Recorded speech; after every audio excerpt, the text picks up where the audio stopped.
Welcome to another Explainer Masterclass on Decode Healthcare with Harshal.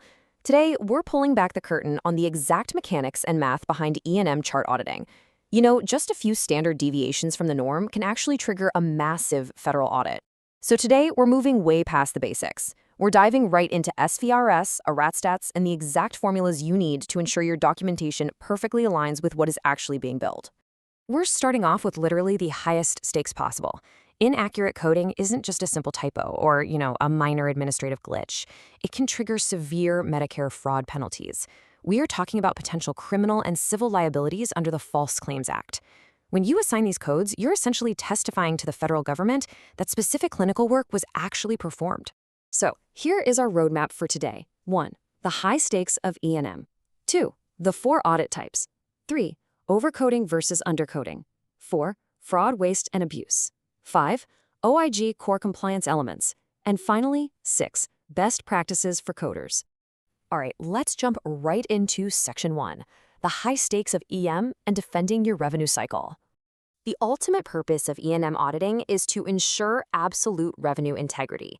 It's a massive balancing act. You're constantly weighing clinical objectives like ensuring medical necessity against financial objectives, which is basically keeping your practice far, far away from false claims. Correct application of EMM codes ensures that clinical care is accurately captured and actually reimbursed. But knowingly submitting false claims to get federal healthcare payments you aren't entitled to, well, that is the textbook definition of Medicare fraud. Moving right along to Section 2, the 4 audit types and how we review documentation. We basically have 2 different timelines when it comes to auditing. Prospective audits are your absolute frontline defense. These happen before the bill ever goes out the door, specifically targeting those high-risk services to stop incorrect submissions right in their tracks. Retrospective audits, on the flip side, happen post-payment. These are totally critical for looking backward, analyzing systemic patterns, and identifying potential overpayments long before an outside auditor ever does. Next up, we have to decide who and what we're actually auditing. Targeted audits zero right in on anomalies. We're talking stratified sampling for high-risk E&M categories, like a provider excessively billing a top-tier 99215 code. Random audits, however, are what establish your baseline. In the industry, a standard probe audit pulls about 10 to 20 charts per provider per specialty. For those formal compliance reviews, we use statistically valid random sampling, or SVRS for short, relying heavily on the HHS OIG's RATstats software to calculate completely unbiased extrapolations. Section 3 is where things get really interesting. Overcoding versus undercoding, the ultimate balancing act. You have to understand the dual threats here. It's a double-edged sword. Undercoding bleeds your revenue completely dry because a provider missed complexity or time elements in their documentation.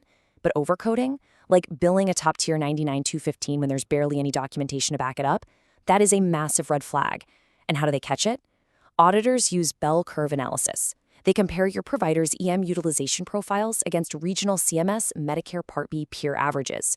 If your top-tier coding sits just a few standard deviations above your peers, you are practically begging for a MAC, CERT, or RAC audit. Which brings us to the operational math of this explainer. We know the risks, right?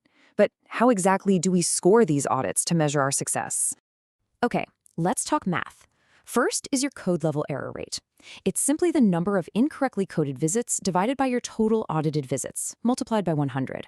But there's a second, equally crucial formula you absolutely must know, the financial error rate. You calculate this by taking the absolute dollar value of both your overpayments and your underpayments, dividing that huge number by the total billed dollar value you audited, and then multiplying by 100. And what's the magic number we're striving for with all that math? 98% accuracy. That's the gold standard. Conversely, when you look at your error rates, industry compliance benchmarks dictate you really need to keep those strictly under a 5 to 10% threshold. Let's move to Section 4, fraud, waste, and abuse. People mix these terms up all the time, but legally they carry very different weights. Fraud requires intentional deception for financial gain. Think flat-out billing for a visit that literally never happened. Waste, on the other hand, is the overuse of resources without any actual medical benefit, like a provider ordering entirely unnecessary follow-up visits. And finally, abuse involves practices completely inconsistent with sound medical or fiscal practices. A classic EMM example of abuse, misusing a modifier 25 just to bypass system edits. Section 5, the OIG Core Compliance Elements. This is your operational shield. What you need to build are the 7 core elements of an OIG compliance program. These absolutely have to be the foundation of your revenue cycle operations.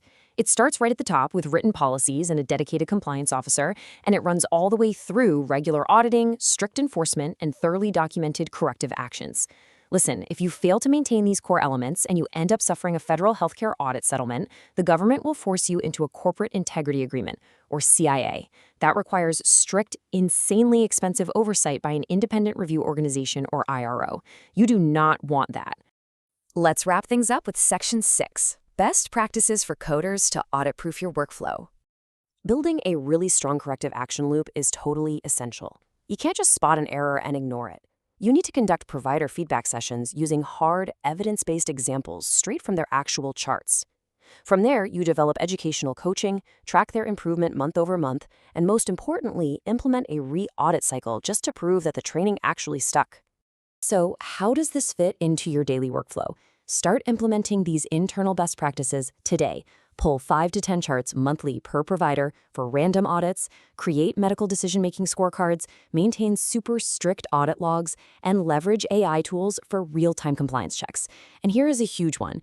If your audit detects a systematic EM overpayment, you are strictly bound by the Affordable Care Act's 60-day overpayment refund rule. You have exactly 60 days to report and return that money to CMS, or it legally crosses right over into False Claims Act territory. So ask yourself, are your charts actually telling the true clinical story, or are you just one standard deviation away from a race audit? Take a hard look at your documentation and audit your workflows this week. Don't forget to like, share, and subscribe to Decode Healthcare with Harshal.